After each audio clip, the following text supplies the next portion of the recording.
When talk turned to Haiti and countries in Africa at that meeting, he apparently said, this is a quote, "Why are we having all these people from shithole countries come here?" You can't dance around it. Those are the words of the President of the United States.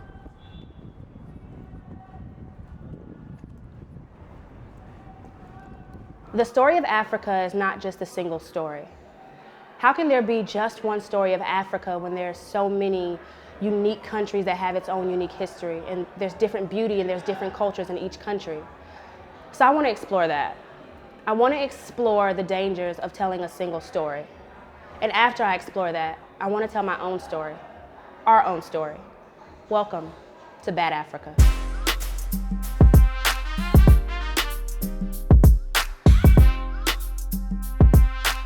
The only place I've been to in Africa are like Ethiopia, and I've been to Madagascar. Ooh. And in Madagascar, a lot of people, or when I told people I went to Madagascar, they were like, "There's people in Madagascar." Oh, because of the movie Madagascar. So it's most of the time it's like, because that's the narrative. That's what we go with. And if you try to sway away from that story, then it's not African enough. Right, or it's yeah. And that's how they control. That's literally how they control us, like through the media. Yeah. It's like this is what your people look like, So you should be happy where you are, and with where you are. Yeah. And we don't know how impactful media can be. You know what I'm saying? Like, it shapes who you are, what you think, your values, your environment. It's so impactful. Your whole experience is shaped on. And we've never controlled it. Where you are. What's the story the African tale about the lion? If the lion never gets to tell their story, then the hunter will always be glorified? Yes. The main misconception about Africa is that it's poor. That was the main thing. That the whole continent's poor, like there's no good parts, there's no rich parts. You're raised in this country, you go to school, you're listening to your social studies teacher and they're teaching you about Africa. And the first thing that they go to is roots. The first thing that they go to is us in chains. And that's where we think we come from. And then on top of that, it's like, how many individuals do they talk about from a place of power? There's not that many. And then you turn the TV on and then you see, us in huts, right? Or you see us not really clothed, or people in the bush. And like, as if that's the only reflection of Africa. That's not true. And you see this growing up as a child. So have you ever seen any good images of Africa on TV that are non-fiction, meaning not fake? Honey, that's the sad part. Typically, it's not a good look, and I didn't grow up seeing good images just like I did of Haiti either. It is true. I think there are not many stories, African stories, on popular television, right? We don't have that. We don't have that in those spaces. We haven't infused that. And I think that up until recently, you probably wouldn't see a Nigerian movie on Netflix. Who's the creator? Who's like creating that perception? It's the mass media, right? The perception of Africa, right? The perception of African Americans. We're all dangerous, right? We're all violent. We're all angry, right? Like, who's creating that narrative? For years, it hasn't been us. I feel like sometimes they suppress the beauty of Africa intentionally. Sure. And it's like, if people truly knew who they were and the value of where they come from, you know what I'm saying, there's a whole nother sense of discovery for who you are. We come from a continent of great wealth, but a continent that has been assaulted and abused very often. And exploited. Yes. Yeah. And so oftentimes what colonialism did is that it rewrote our history and, changed our narrative. And so our global narrative is one of poverty and strife, and the wealth of the continent is very seldom seen on such a global scale. I think that people know Africa's value. That's why they steal from it. That's why they loot from it. That's why they come and take things. That's why colonialism happened in the first place. So much of the world's productions across fields, across scopes, is derived from Africa. We're talking resources. Every type of resource you can think of is from the continent. There's a lot of different players on the continent right now. Like, look at China's influence on the continent. Talk about seeing the value. China sees the value in Africa. Is the results of that recognition of value going to Africans? It does not look so. Over 10,000 Chinese companies operate across the continent. The vast majority are present in Nigeria, Ethiopia, Tanzania, Zambia, and South Africa. Millions of jobs created, new infrastructure, a transfer of new technologies. But at what price? China's expanding footprint is not without controversy. Critics are suspicious of what they see as a neo-colonial land grab, accusing China of exploiting the continent's resources. It just amplifies the sense of urgency, for, the black diaspora to go back as many times as they can, and not only go back, but invest, right? Buy land, buy property, because like these other cultures, these other races are doing it because they understand the wealth in Africa.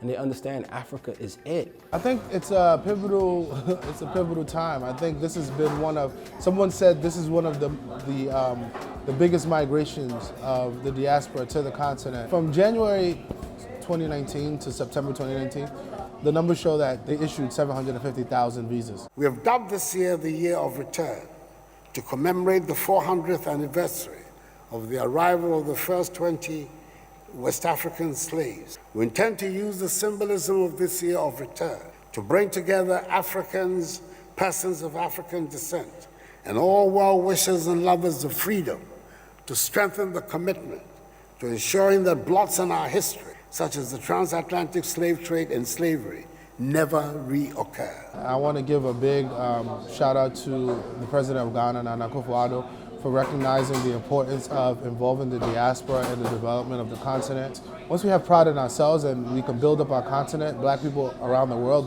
will be a lot more respected. All of these people coming back, I hope that it lets the world know that black people are going back home and they need to be on the lookout, I hope. Ladies and gentlemen, it is our pleasure to welcome you to the Murtala Mohammed International Airport servicing Lagos, Nigeria, where the local time is 7 minutes past the hour of 3 p.m. How can you have one single story of Africa when it's full of beauty, different countries, and its own rich history? So I came to Africa. I want to show you guys the beauty that is here, to really explore in this dynamic year of return all that Africa is. This is Africa.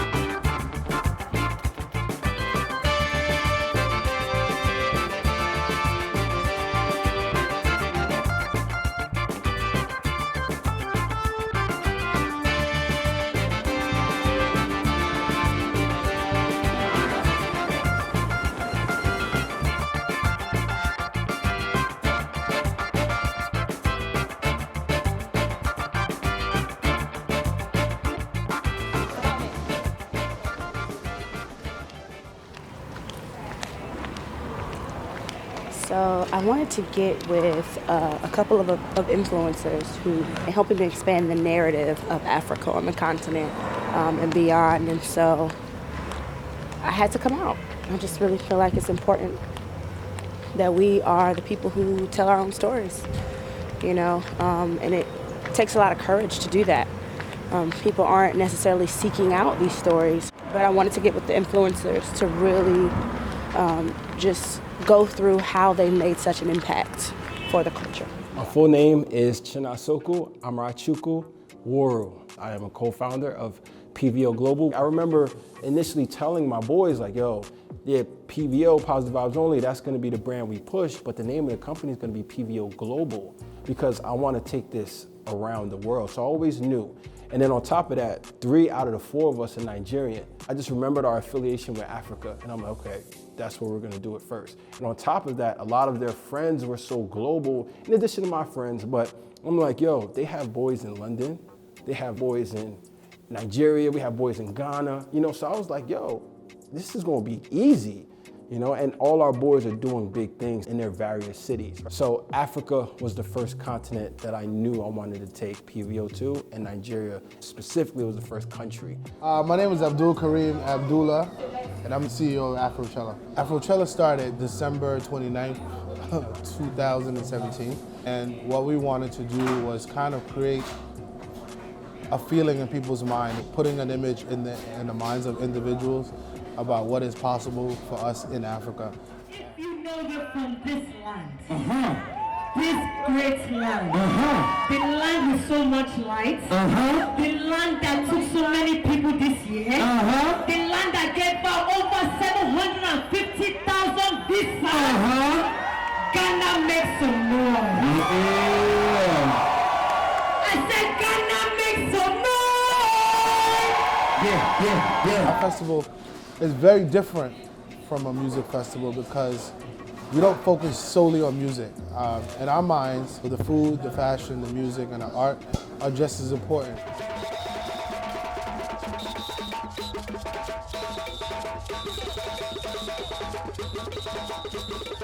Experiencing it through the eyes of my friends who have never been to Africa, who have no family in Africa, and having them able to express their pure joy made me feel different inside. And it's not easy for me to describe it, but it just made me understand we're doing the right work by bringing people back home and making them understand what exists for them back home and what Africa truly is like. I know the word. What's the word? Magical. Magical. Magical might be the word. Hi, I'm here for Afrochella. I'm from South Africa. My name is Brandon Brown. I came from Los Angeles, California. This is my first time in Africa. Very excited to be celebrating with my people. 400 years to slavery, year of the return, surrounded by beautiful black people, and I love it. I think that we filled the void. People were looking for an opportunity to go to the continent, and we gave them one of the reasons to go back, and I'm very happy that we were able to do that. The fact that a fellow West African, was invited up to Hot 97 to speak on, Africa and the African diaspora and all the great things that are going on in Ghana, it's just mind-blowing to me. I remember the first time I heard Afro beats on the radio, and I was born in the Bronx. So for me, it was like, wow, they playing Afro beats on the radio? Like, it was a very big deal for us. And like today, because of a festival we're doing in Ghana, we're actually sitting at the Hot 97. I think that's full circle in its best way. And shout out to the Full Circle family too, with Boris and Bozma and everybody, because it literally everybody, it feels like everybody just came to this location in an organic way. Recently I interviewed Ebro. It was a big deal because he doesn't really do extensive interviews. And we talked about Africa and how his biracial identity and him being from the Bay, Black Panthers, tied in with all this stuff has informed his interest in his own identity and in African music. Ebro has a very good ear for music, and out of several media personalities, Ebro has championed Afrobeats music. A lot of the music that's being played now that our parents listen to, I hear on Hot 97. I remember I almost crashed my car one time. I'm like, what? They playing My Sweetie? People are waking up. People are waking up. People are wanting to travel a lot more. And another thing that I noticed growing up, why being Jamaican was so cool in the late 80s, early 90s, up until now, it's still super cool to be Jamaican, was the music, right? The culture. And back then, Nigerian music wasn't as popular, right? Only amongst, our parents. I think music is one of the foremost parts of culture. And I think that we see that with Afrobeats.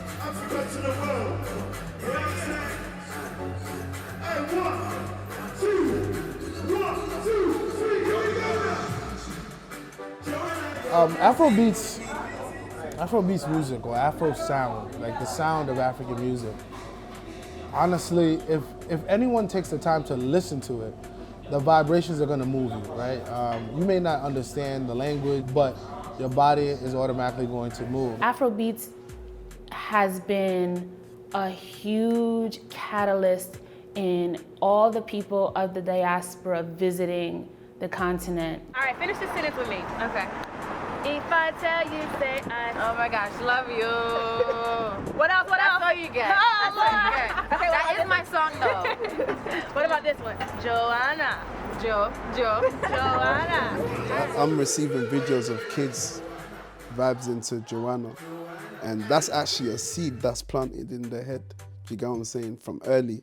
Whereas before it would have just been like trap or hip hop or whatever, well, not trap or hip hop or whatever genre was popping at the time. It wasn't African music that people grew up listening to in America. So now the narrative's changing. This is a time that people African Americans wanna connect back to their roots, and the music is what's drawing them. I literally have met every single DJ in America and made sure that they understood like what exactly was happening. Like, this isn't just a song you're playing.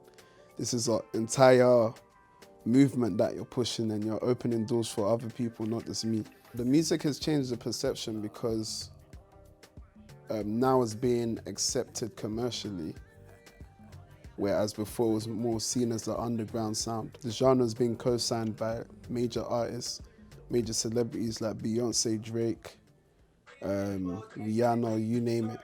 And that's just helped it gone from, this sound that, oh, if you know, you know, to how can you not know about it? I can't wait to the Ivory Coast, man. That's gonna be lit. I think you're gonna get a good, welcoming. Yeah, man. On my way to Ivory Coast, Côte d'Ivoire, ça fait plus de 20 ans. I haven't been 20 years. So it's gonna be a special one. You can fly, you know what I'm saying? Cheers. Hey, Ivory Coast, Abidjan, let's go.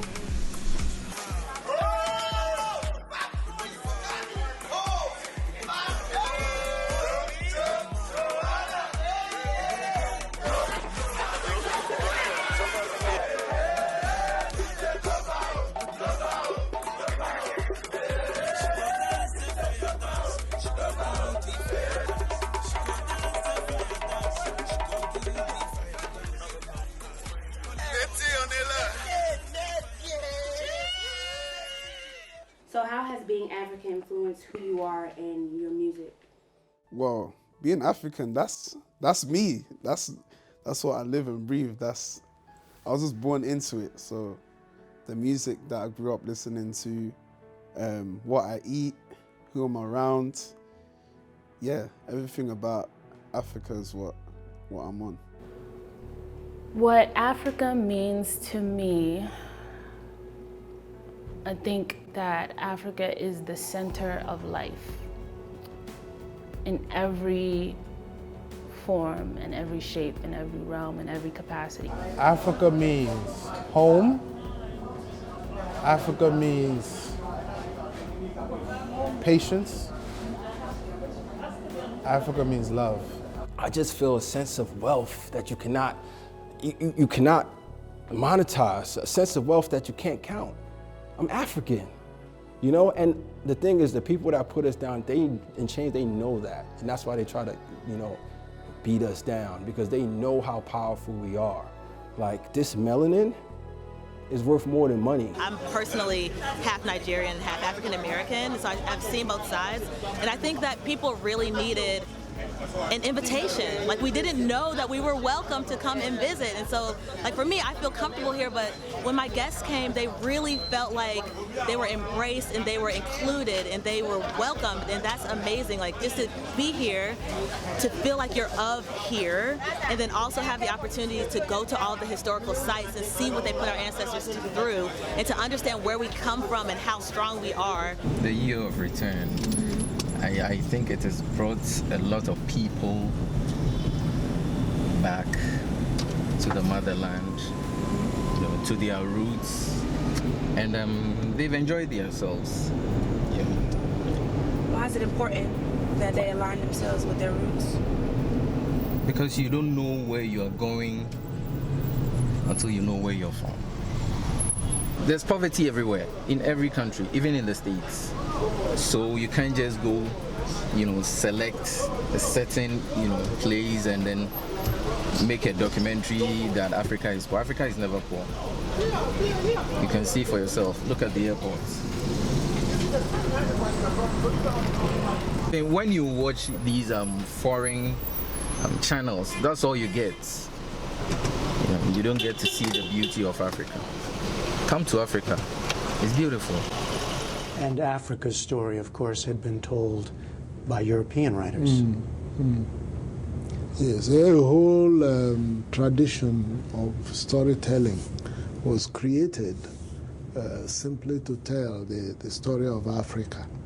And the reason for that is not very far from the reason for the slave trade, because it's as deep as that, to present a people's story in such a way as to make them look bad. Where is the balance now? Are you satisfied with the development of an authentic African voice? Well, it's only the beginning. There has to be like a silver lining that we can look into and say, hey, I mean, now that we do have the opportunity, we get to change that narrative. It's very important for Africans and people of the diaspora to add to the narrative of Africa and the diaspora, but I don't think that when we are reshaping, rewriting this narrative, that we should be catering to a white Western gaze in order to prove our worth to them. I think a full scope view of Africa, everyday lives of Africans, that doesn't cater to any extreme of the spectrum is the way to shape and expand the narrative. And that's that. And that's that on that. Period.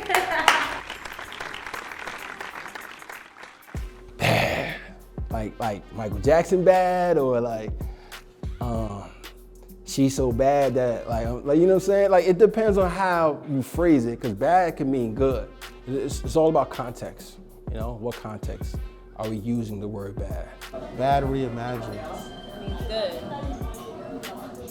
Yeah. Okay. Okay, I see what you mean. So what's bad to someone else may not necessarily be bad if they understand it a little bit. Yeah, in a different perspective. That's why I use the name Bad Africa, because Africa reimagined. I like it. So yeah, so that'll end it. That's fire. Whoa. Bad has too many meanings. It could be negative or positive. You could say, oh, this girl looks bad, as in she looks good, or bad behavior, innit? The reason why I asked that is because the title of the documentary is Bad Africa. And so I feel like bad reimagined means good. And so like you said, it has two different perspectives. I think that people for a long time have felt like, you know, Africa has been labeled bad, but when you look at it, Africa's really badass. Like, if you really go to the continent, you really pull up, you know.